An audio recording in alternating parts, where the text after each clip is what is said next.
Bienvenue, je suis Jérôme Méran, rédacteur chef de Machine Production, pour ce nouveau numéro de MP l'émission, focus sur le marché de la défense.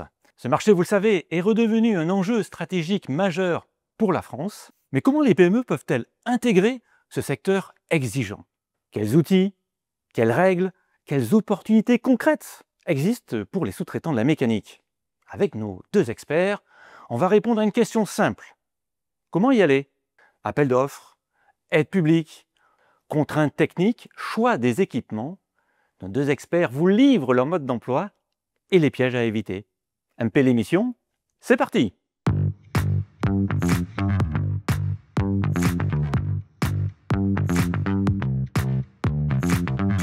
Alors je suis ravi d'accueillir sur le plateau de MP l'émission Philippe Eudeline. Vous êtes président de NAE, Normandie Aéroespace. C'est un réseau qui regroupe des acteurs de l'aéronautique, du spatial, de la défense et de la sécurité. Bienvenue. Merci, bonjour.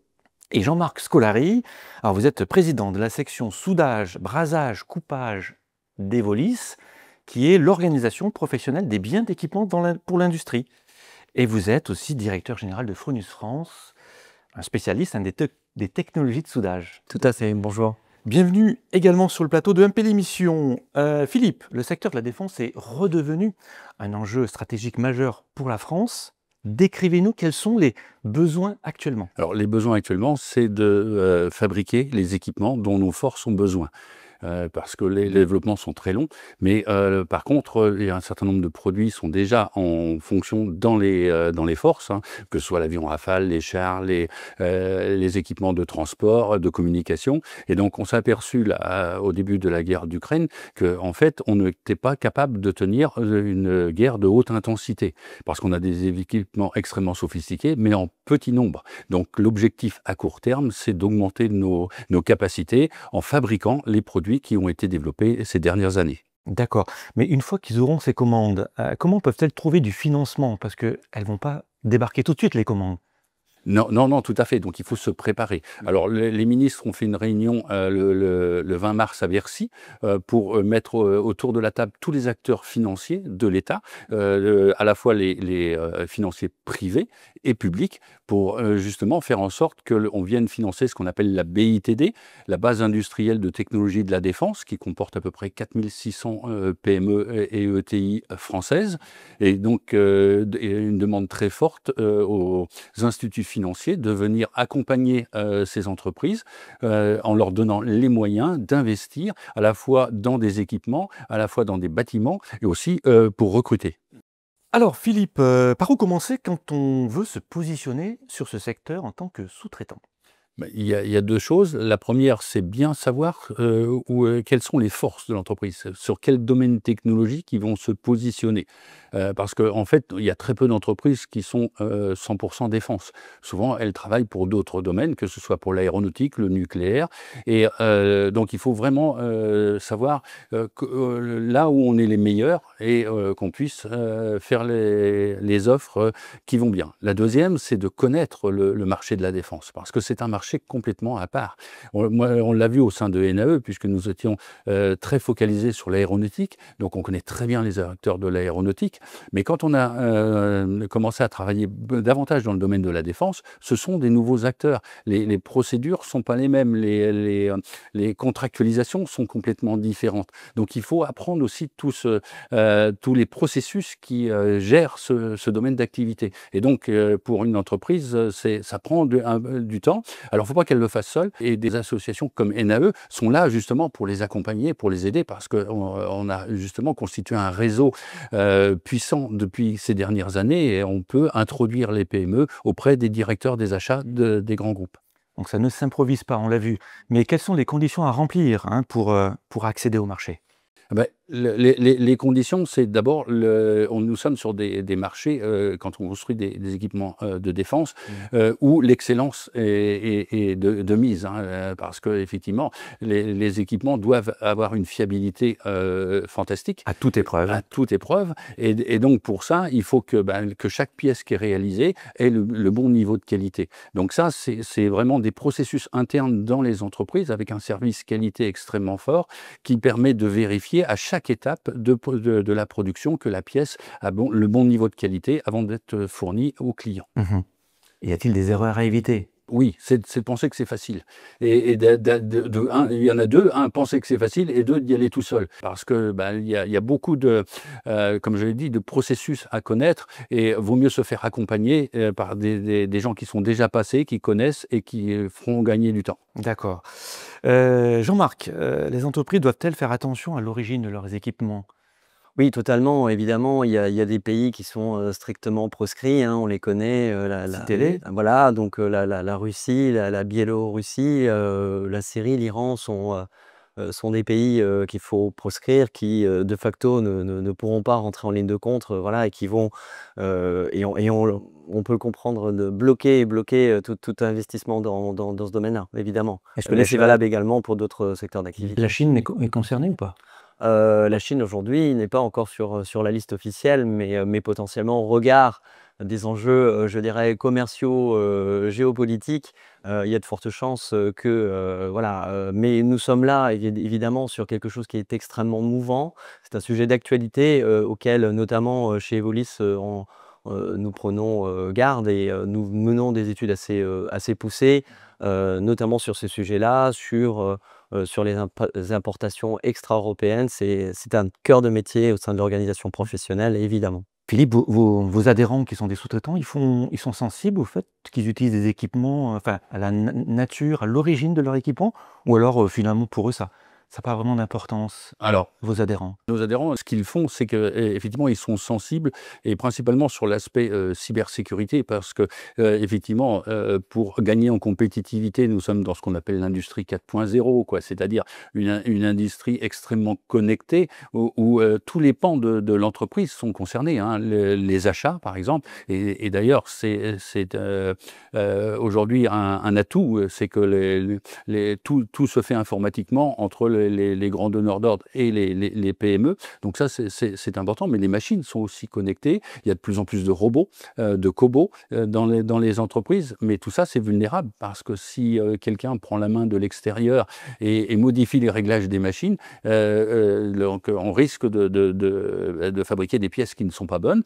Ou le deuxième risque, c'est que quelqu'un s'approprie les programmes de la machine, et donc est capable de reproduire des pièces extrêmement sensibles, extrêmement classifiées ailleurs. Mmh. Jean-Marc, les équipements de production, alors, comment on les protège contre une éventuelle cyberattaque?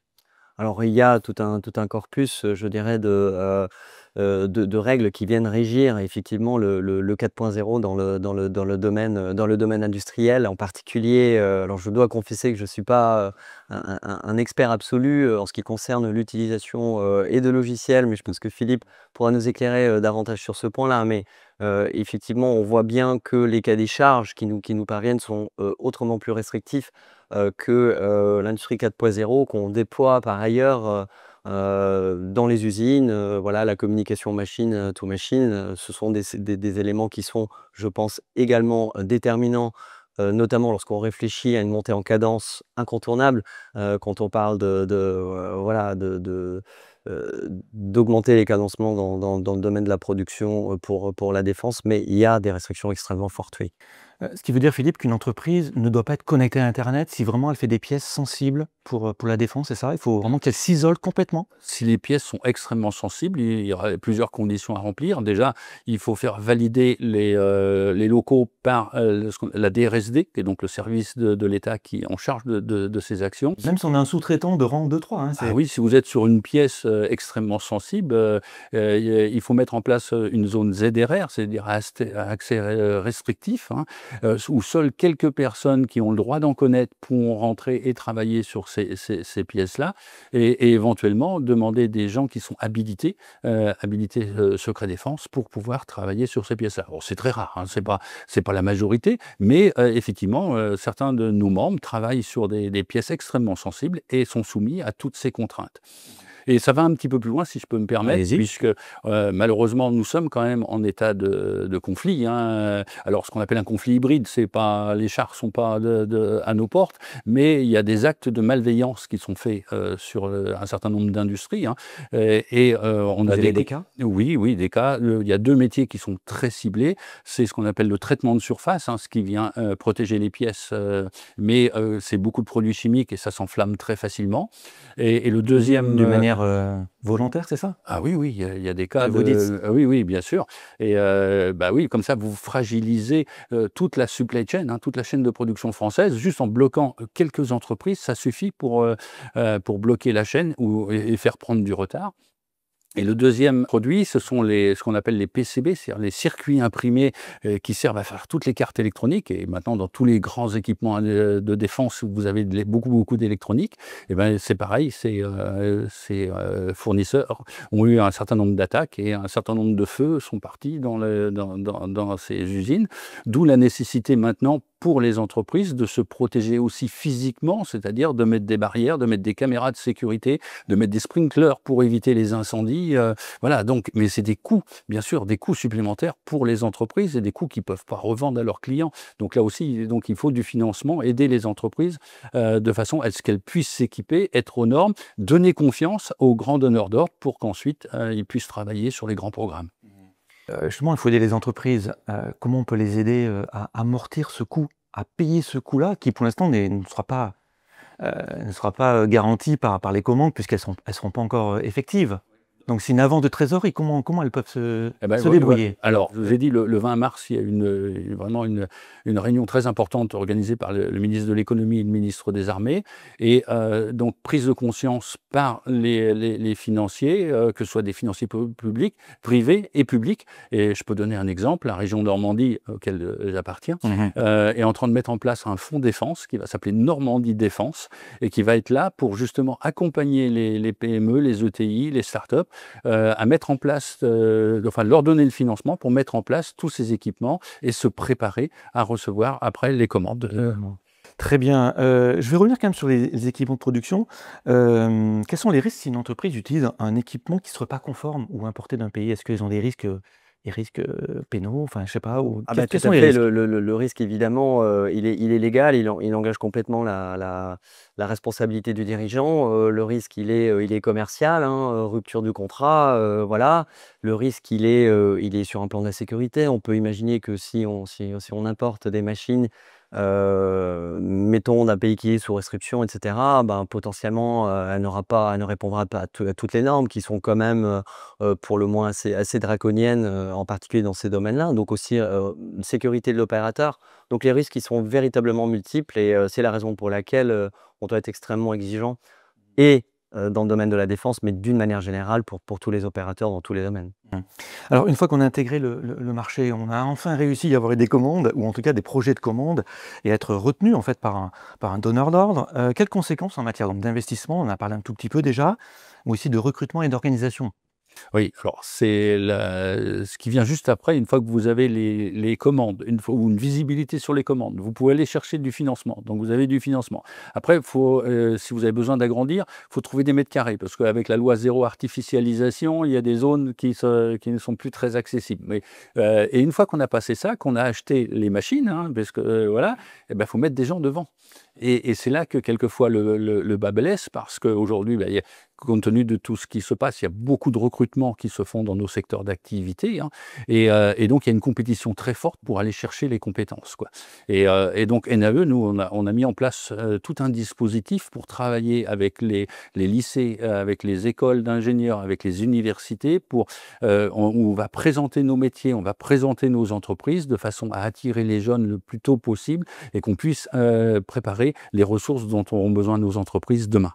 Et est-ce qu'il y a des talents, est-ce qu'il y a des compétences qui disent non, moi je veux pas travailler dans la défense? Alors ça arrive quelquefois, c'est-à-dire que, il y a des personnes qui sont très bien formées, c'est-à-dire que qui cochent toutes les cases, je dirais, mais pour qui travailler dans la défense est, malheureusement, d'un point de vue éthique, quelque chose qu'ils n'acceptent pas. Donc on leur demande toujours, hein, en entretien: Est-ce que vous êtes prêts à travailler pour la défense ?» Et quelquefois, certains disent: «Non, finalement, je préfère travailler dans un autre domaine que de travailler dans la défense». Alors, ce qui s'est passé à Bercy a été quand même très intéressant, puisqu'il faut quand même savoir que la défense était mal vue, même du point de vue des banques, c'était au même niveau que la pornographie. Oui, c'est exactement. Et là, il y a une pression très forte du monde politique, hein, pour faire changer cet état d'esprit et dire: voilà, la défense, c'est quelque chose qui est là pour protéger nos citoyens, quoi. Alors après, il s'est posé la question des armes. Est-ce que quel type d'armes et tout? Et là, la réponse du ministre a été très claire. Il y a les armes autorisées et les armes non autorisées. Et la France ne fait que des armes autorisées. Donc, il n'y a pas de débat sur ce sujet-là. Toutes les entreprises françaises travaillent sur des équipements qui sont autorisés par l'État. Donc on peut embaucher, c'est-à-dire qu'un jeune qui vient dans nos entreprises, il est certain qu'il travaillera que sur des équipements qui sont autorisés. Jean-Marc, le recrutement, c'est un peu le talon d'Achille de l'industrie. Alors comment on fait pour continuer à recruter, y compris pour la défense, des jeunes, des talents, des compétences? C'est une approche multifacteur. Je pense qu'il faut rendre ces métiers attractifs. Pour les rendre attractifs, faire ce qu'on fait aujourd'hui, notamment en parler d'industrie. C'était un sujet assez fort, un marqueur assez fort aussi lors du dernier salon Global Industrie. Donc les voix de l'industrie, je pense qu'il faut que les industriels s'expriment, qu'on puisse aussi visiter les entreprises. C'est notamment ce qu'on fait aussi chez Evolis, c'est-à-dire qu'on amène les jeunes dans les entreprises, on leur montre ce qu'est une ligne de production, etc. Il faut considérer en particulier dans le domaine qui est le mien, le soudage, qu'aujourd'hui, les équipements, ils suivent un petit peu l'évolution. Aujourd'hui, un générateur de soudage, ce qu'on appelle communément un poste à souder, c'est un écran tactile, etc. Philippe parlait des cobots. Tout ça, voilà, ça évolue quand même vers quelque chose de beaucoup plus pointu, etc. Et puis, il y a le levier formation, évidemment. On travaille aussi sur l'offre de formation. Là aussi, en particulier en soudage, il manque plusieurs milliers de soudeurs par an en France. C'est un des gros sujets dans le domaine de la défense. Le turnover que nous avons particulièrement dans ce domaine-là, il est extrêmement important et il est inutile de rappeler à quel point les opérations d'assemblage pour les blindés, par exemple, sont des opérations extrêmement délicates. L'apprentissage du métier, ça met du temps et donc il faut aussi pérenniser. Donc je crois qu'aujourd'hui, l'industrie n'a d'autre choix que de rendre les postes plus attractifs, faute de quoi nous n'attirerons pas les talents et voilà, et on n'arrivera pas à pérenniser nos opérateurs, nos collaborateurs, en particulier dans les usines qui travaillent dans le domaine de la défense, parce que là, encore une fois, on l'a dit plusieurs fois aujourd'hui, on est sur le temps long et c'est important aussi, voilà, de rendre ces postes-là beaucoup plus attractifs. Écoutez, ça sera le mot de la fin. Philippe Eudeline, je rappelle, vous êtes le président de NAE, le réseau Normandie Aéroespace. Jean-Marc Scolari, vous êtes président de la section soudage, brasage, coupage d'Evolis, qui est l'organisation professionnelle des équipements de production.